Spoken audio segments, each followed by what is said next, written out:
अब हनुमान जी ने कहा, सुकत,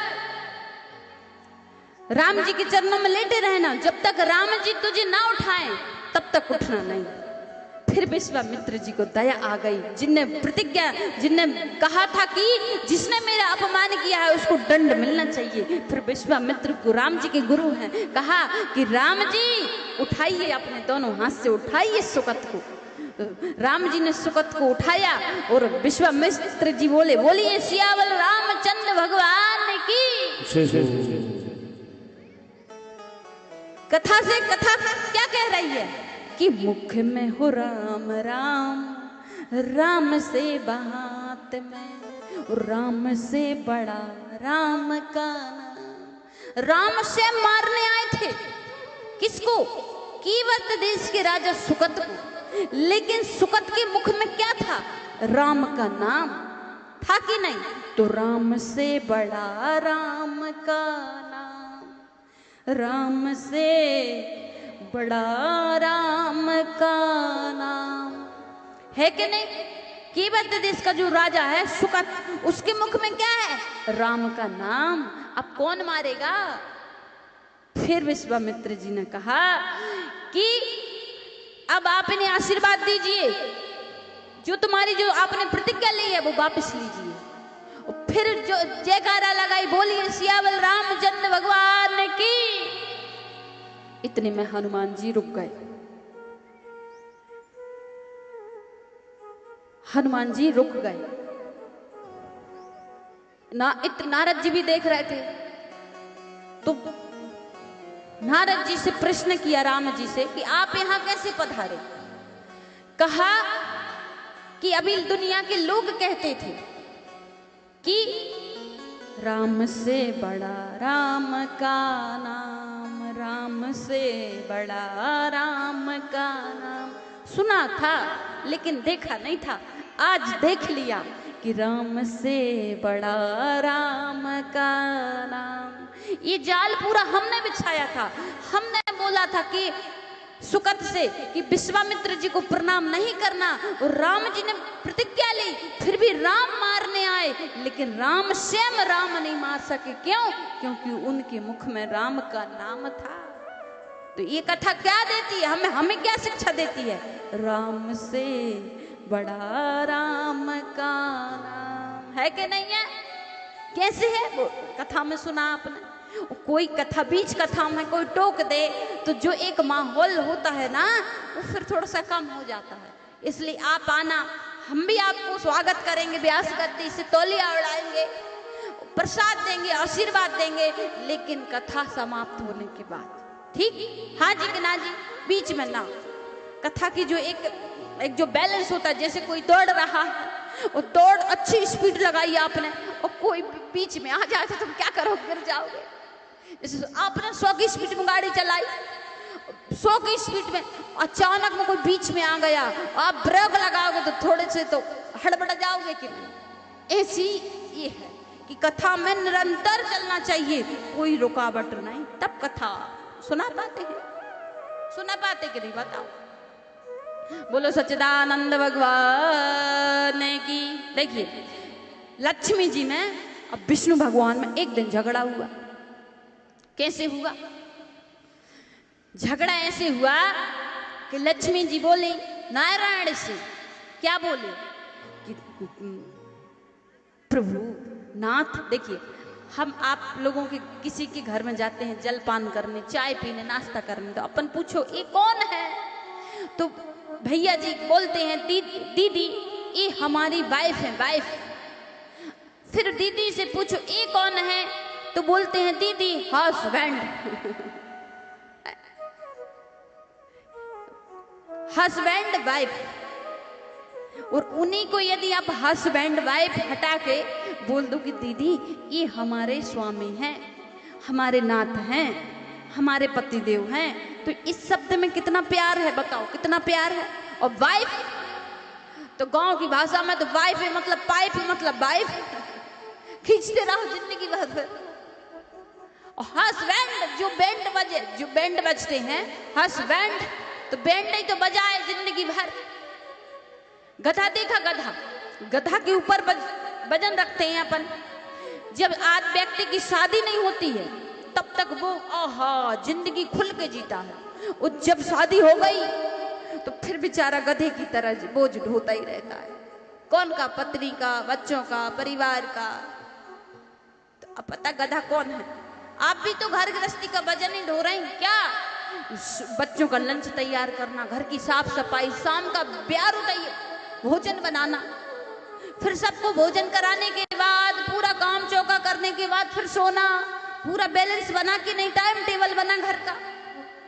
और एक जगह तो हम ना देखा, सच्ची जी आंखों से देखा। अच्छा, आज आखिरी दिन की कथा देखी, विष्णु भगवान और लक्ष्मी जी में झगड़ा चल रहा है। कथा में वो कर रही। एक बात पूछूं, क्या आप ड्यूटी नहीं करती हैं? नॉर्मल सी बात बता रही। आप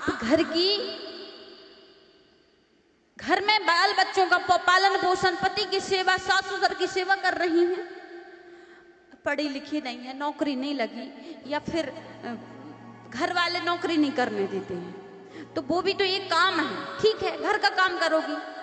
और जिसकी नौकरी, कोई दीदी की नौकरी है तो वो बेचारी नौकरी संभालेगी कि घर का काम करेगी, समय से ड्यूटी जाएगी, समय से घर आएगी, और जितना समय रहेगा तो घर में बाल बच्चों को देगी। अब जो दीदी ड्यूटी नहीं जाए और वो पति से झाड़ू लगवाए तो बताओ नरक में जगह मिलेगी कि स्वर्ग में? हाँ जिगना जी, हाथ तो उठाओ। आप नौकरी करती हो तो वो एक मजबूरी है, सुबह तैयार होके जाना ऑफिस। और जब तुम नौकरी नहीं करती हो, सुबह पति झाड़ू लगाए, अच्छा काम है। इतने जनों में से बता दो कि पुण्य मिलेगा, जीवन सफल होगा। अरे बोलो तो अच्छा, मतलब तुम सब लगवा झाड़ू? हाँ, ऐसे ही नहीं आ रही आवाज, अब समझे। अच्छा, हाथ उठाओ, कौन कौन अपने पति से सुबह सुबह झाड़ू नहीं लगवाए? हाथ ऊंचे उठाओ। ईमानदारी, झूठ नहीं बोलना। अच्छा, नीचे कर लो। शास्त्र कहते हैं, क्या कहते हैं? पति ही ब्रह्मा, पति ही विष्णु, पति नर वेद धाम। सही बोल रहे ना? जिस नारी ने कंधा पाया, जग में है महान, पति के बिना सुना है संसार। तो मैया कथा को जीवन में उतारो, वो तुम्हारे स्वामी हैं, और तुम उनसे बर्तन झाड़ू पोछा करवात हो तो तुम आप अपने जीवन में आगे नहीं बढ़ सकती हो। मैं यहाँ से ये बात बोल रही। क्यों? आप हाउस वाइफ हो। हाउस वाइफ का मतलब आप घर के काम करती हो, नौकरी नहीं करती हो। और तुम्हारा पति सुबह का झाड़ू लगाए, बर्तन मांजे, तो मैं यहाँ से कहती हूँ वो स्त्री आगे नहीं बढ़ सकती, उसकी कभी पूरी इच्छाएं होंगी ही नहीं। जैसे कि मैं नाव में बैठी और नाव तो मैं चला रही, लेकिन नाव की जो डोर है वो एक पेड़ से बंधी, तो नाव आगे बढ़ेगी कि नहीं बढ़ेगी? नहीं बढ़ेगी। वो भी आपका धर्म है, वो आपके भगवान हैं। सेवा कर लो, सेवा, और सेवा करोगी तब तो तुम्हें फल मिलेगा। और सेवा नहीं, राधे, और सेवा नहीं करोगी तो फल कहां से मिलेगा बताओ? अब तुम जीवन भर बेचारे से झाड़ू लगवा, अब कहूं देख ला हुई है, जब तो कह रहा है बनी बनाई थोड़ी कह रहा है। अब तो मैया ये कथा मैं इसलिए बोल रही, पति की सेवा करना, घर का काम नहीं करवाना। देखिए, पत्नी वो होती है जो पतंग को, पत्नी वो होती है जो पति को पतंग के रास्ते पे ले जाए, और धर्म पत्नी वो होती है जो पति को धर्म के रास्ते पे ले आए। और आप चलो, आप झाड़ू पोछा करवाती हूँ तो वो नौकर हो गया पति आपका, हो गया कि नहीं? बीमार हो आप, स्वास्थ्य खराब है कोई कारण बस, तो वो चलो मजबूरी में मानी, और जानबूझ के तुम घर को काम करा रही, तो उस भगवान के घर देर या देर नहीं है, सजा पति को नहीं मिलेगी, तुमको ही मिलेगी। यदि आप घर का झाड़ू पोछा बर्तन करवाती हो तो वो नौकर हो गया, तो तुम कौन हो गई? नौकरानी। तो अपने पति को क्या बनाओ? शहंशाह बनाओ, जो राजा बनाओ, राजा, ताकि आप रानी रहो, रानी। बोलो बांके बिहारी लाल की, सच्चिदानंद भगवान की। कथा कछु बुरी तो नहीं बोल रही, बता। हाँ जी कि ना जी? ना जी। अब सेवा करो, हाँ जी कि ना जी? कर हो। अच्छा, अब जब बात आ रही हुई है कि भाई हमसे प्यार से नहीं बोला है, तो तुम चलो सामने से, हमारे सामने किसी ने पत्थर मारे तो हम ईंट मारेंगे क्या? नहीं, हमारे संस्कार नहीं है। वहां से पत्थर आ रहा है तो यहाँ से आप फूल दो। फूल कह दिया किसी ने, कोई बात नहीं, उसके घर देर है अंधेर नहीं, एक दिन न्याय जरूर होगा, जरूर होगा। और जहां कोई तुम्हारी बुराई कर रहा है, बिल्कुल चुप हो जाओ, मत बोलो, लड़ाई बरक जाएगी, लड़ाई बरक जाएगी। और वो बोल रहा है, बोलने दो, बोलने दो, बोलने दो, उसी का मुंह पर आएगा। और फिर भगवान से बर्दाश्त नहीं होगा तो भक्त की रक्षा करने एक दिन वो भी जरूर आएगा, जरूर आएगा। देखिए विष्णु भगवान लक्ष्मी जी में झगड़ा हो रहा, कैसा? लक्ष्मी जी बोली आपको कोई नहीं पूछे, आपको कोई नहीं मानता, सब मेरी पूछ है दुनिया में। बताओ, सही बात है। पैसा है तो रिश्ते नाते हैं, पैसा है तो दुनियादारी है, और पैसा नहीं है तो सगी बहन भी इज्जत नहीं करे। क्यों? गरीब घर में बिहाई गरीब नहीं है। अब पैसा है, आप बड़े अमीर हो तो भाई लग्गा तग्गा के रिश्तेदार तक आपको ढूंढ ढूंढ के निमंत्रण देंगे, दूर से प्रणाम करेंगे, सलाम करेंगे, इज्जत रिस्पेक्ट करेंगे। क्यों? पैसा है तो। हाँ जी कि ना जी? हाँ जी। विष्णु भगवान बोले देवी ज्यादा इतराओ न। हम मान रहे हैं कि दुनिया में जितने भी लोग हैं पैसे से ही प्रेम करते हैं, और पैसा नहीं है तो कोई किसी से प्रेम नहीं करता है। विष्णु भगवान ने कहा देवी इतराओ नहीं, घमंड अच्छा नहीं होता है।